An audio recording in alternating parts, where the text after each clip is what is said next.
എല്ലാവർക്കും നമസ്കാരം. ഇന്ന് നമുക്ക് ഗോതമ്പ് കൊണ്ട് ഇഡ്ഡലി ഉണ്ടാക്കാം. ഇത് നമുക്ക് സ്നാക്കായിട്ടോ ഉച്ചയ്ക്ക് ലഞ്ച് ബോക്സിൽ പാക്ക് ചെയ്യാനൊക്കെ നല്ല ഒരു ഫുഡാണ് ഗോതമ്പ് ഇഡ്ഡലി. അപ്പോൾ അതെങ്ങനെയാണ് തയ്യാറാക്കുന്നത് നോക്കാം. അതിലേക്ക് ആവശ്യമുള്ള സാധനങ്ങൾ ഇതൊക്കെയാണ്: ഗോതമ്പ് പൊടി, സൂചി റവ, തൈര്, ഉപ്പ്, വെജിറ്റബിൾസ് നമുക്ക് ആവശ്യമുള്ള എല്ലാം എടുക്കാം. ഇഞ്ചി, പച്ചമുളക്, ഈനോ ഫ്രൂട്ട് സോൾട്ട്, ഉപ്പ്, എണ്ണ, കുറച്ച് കടുക്, ഉഴുന്നുപരിപ്പ്, കറിവേപ്പില. അപ്പോൾ ഇത്രയും സാധനങ്ങൾ നമുക്ക് വേണം. ആദ്യമായിട്ട് നമുക്ക് ഞാനിവിടെ 1 കപ്പ് മാവാണ് എടുത്തിരിക്കുന്നത്. ഗോതമ്പ് പൊടി, നമ്മൾ ചപ്പാത്തി ഉണ്ടാക്കുന്ന ഗോതമ്പ് പൊടി. ഇത് നമുക്കിതൊന്ന് വറുത്തെടുക്കണം. അപ്പോൾ വേറെ സാധനങ്ങൾ എന്തൊക്കെയാണെന്ന് പറയാം. ഇതൊക്കെയാണ്: ഉപ്പ്, തൈര്, റവ.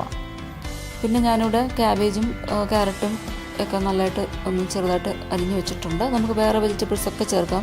ക്യാപ്സിക്കം, ബീൻസ് ഇതൊക്കെ ചേർത്ത് കൊടുക്കാം. പിന്നെ ഉഴുന്നുപരിപ്പ്, കടുക്, കറി ലീഫ്, കുറച്ച് വെള്ളം, ആവശ്യത്തിനുള്ള വെള്ളം, പിന്നെ ഈനോ ഫ്രൂട്ട് സോൾട്ട്. ഇതെല്ലാം സൂപ്പർ മെഡിക്കൽ സ്റ്റോറിലും വാങ്ങിക്കാൻ കിട്ടും, ഈനോ ഫ്രൂട്ട് സോൾട്ട്. അപ്പോൾ ആദ്യം നമുക്ക് മാവ് ഒന്ന് വറുത്ത് കൊടുക്കാം. ഇഡ്ഡലി ഒട്ടിപ്പിടിക്കാതിരിക്കാനായിട്ട് മാവ് വറുക്കുന്നത്. അപ്പോൾ നല്ല സ്മെല്ല് വരുന്നത് വരെ വറുത്തെടുക്കാം. ലോ ഫ്ലെയിമിലിട്ടിട്ട് അടിയിൽ പിടിക്കാതെ ഒന്ന് വറുത്തെടുക്കുക. എന്നിട്ടിത് ഒന്ന് തണുക്കാനായിട്ട് വെക്കണം.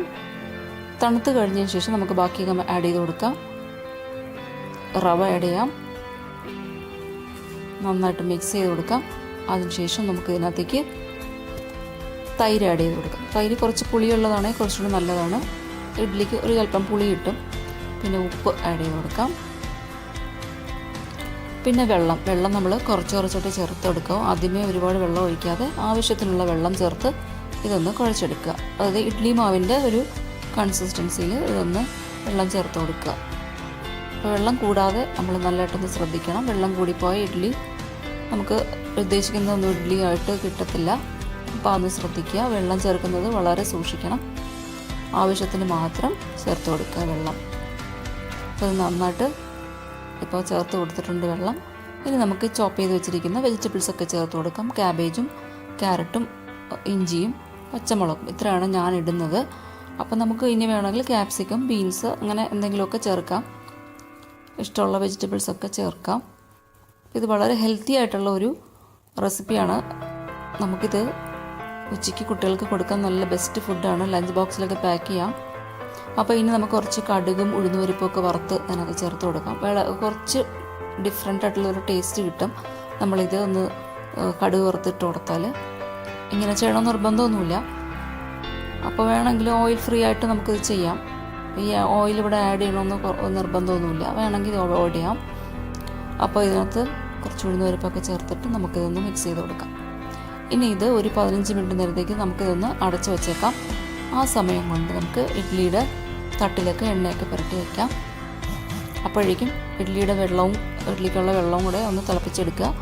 അതിനുശേഷം 15 മിനിറ്റിന് ശേഷം നമുക്ക് ഇതിനകത്തേക്ക് ഈനോ സോൾട്ട് ചേർത്ത് കൊടുക്കാം. ഈനോ സോൾട്ട് ചേർത്ത് കഴിഞ്ഞാൽ നന്നായിട്ടൊന്ന് മിക്സ് ചെയ്ത് കൊടുക്കാം. നമുക്കിവിടെ പകുതി പാക്കറ്റ് മതിയാവും. 1 കപ്പിന് പകുതി പാക്കറ്റ് മതിയാവും 1 കപ്പ് ഗോതമ്പ് പൊടിക്ക്. അപ്പോൾ ഇത് നന്നായിട്ടൊന്ന് മിക്സ് ചെയ്ത് കൊടുക്കാം. ഇപ്പോൾ തന്നെ നമുക്ക് കാണാം ഇതിനകത്ത് ബബിൾസ് ഇങ്ങനെ വരുന്നുണ്ട്. ഈനോ സോൾട്ട് ചേർത്ത് കൊടുത്താൽ ഉടനെ തന്നെ നമ്മളിത് ഇഡ്ഡലി തട്ടിലേക്ക് മാവ് ഒഴിച്ചു കൊടുക്കാം. ഞാനിവിടെ ഒരു സ്പൂൺ വെച്ചിട്ടാണ് ഒഴിക്കുന്നത്.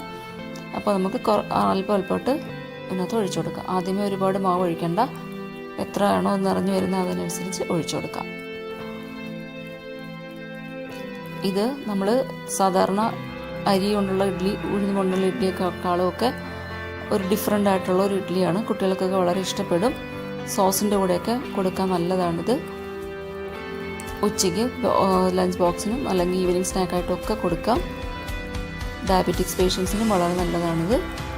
ഇതൊരു 15 മിനിറ്റ് നിലയ്ക്ക് നമുക്ക് കുക്ക് ചെയ്തെടുക്കാം. ഇനി ഇതൊന്ന് നോക്കാം നമുക്ക് എല്ലാം വെന്തിട്ടുണ്ടോയെന്ന്. അപ്പോൾ ഇത് വെന്ത് കഴിഞ്ഞു. ഇനി നമുക്ക് ഒരു സെർവിങ് പ്ലേറ്റിലേക്ക് ഞാൻ മാറ്റാം. അപ്പോൾ എല്ലാവരും ഈ റെസിപ്പി ഒന്ന് ട്രൈ ചെയ്ത് നോക്കുക. നല്ല ടേസ്റ്റിയാണ് ഇഡ്ഡലി നമുക്ക് സാമ്പാറിൻ്റെ കൂടെയോ ചട്നിയുടെ കൂടെയോ സോസിൻ്റെ കൂടെയോ ഒക്കെ സെർവ് ചെയ്യാം. നല്ല സോഫ്റ്റ് നല്ല സ്പോഞ്ചി ആയിട്ടുള്ള വീറ്റ് ഇഡ്ഡലി എങ്ങനെയാണ് റെഡിയാക്കി എടുക്കുന്നത്. അപ്പോൾ എല്ലാവരും ട്രൈ ചെയ്ത് നോക്കുക. അപ്പോൾ നമുക്കിനി മറ്റൊരു റെസിപ്പിയിൽ കാണാം. Thank you for watching Rana's kitchen. Bye bye. Channel subscribe ചെയ്തില്ലെങ്കിൽ സബ്സ്ക്രൈബ് ചെയ്യുക. എല്ലാവരും ഒന്ന് ഷെയർ ചെയ്യുക, ലൈക്ക് ചെയ്യുക. Bye by.